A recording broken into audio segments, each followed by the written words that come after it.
Hi everyone. The lesson I wanted to share with you today is inspired by a woman named Shirley Bruner. For those of you who are members of United Lutheran Church or the Red Wing community, you probably already know Shirley. If you did not have an opportunity to meet her over the course of your life, Shirley was this eccentric woman in her mid-90s who just passed away a few days ago. One of her claims to fame is that she literally sang for hundreds of funerals over the course of her career. She was a good singer, and she would bring that gift that she had, the gift of music, to bring peace and comfort to families in the midst of grief. Now, of course, by the time I met Shirley, she was in her upper 80s. Her voice wasn't as strong as it used to be, and her hearing was really, really poor. Now, she could have made a choice to say, well, I can't sing like I once did.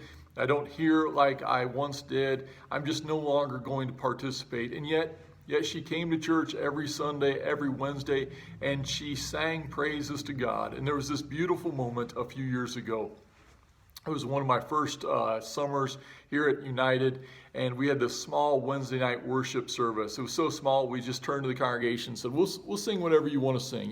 You choose a hymn. And so we'd sing a couple verses of everyone's favorite hymn, and we came to Shirley, and Shirley chose to sing Silent Night, which is not exactly the most appropriate song for the middle of July, but we sang the first two verses of Silent Night. The musicians stopped playing the piano. I stood up and got ready to preach when all of a sudden we noticed Shirley was still singing.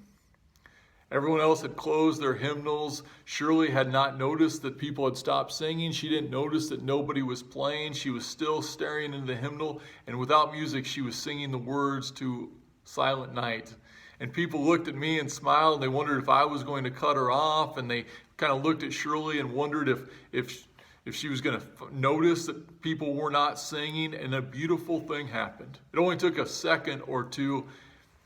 Someone started to sing the third verse a cappella with Shirley. And then a third person, and then a fourth person, and next thing you know, and it only took a moment or two, the entire congregation was singing along with Shirley. I sat back down and we finished the song Silent Night. The reason I share this with you, and here's the lesson, is that we could spend a lot of our time focusing on the things we cannot do, the things we used to do.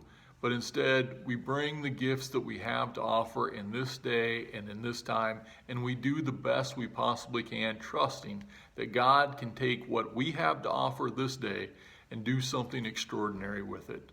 Thanks, and have a great day. Bye-bye.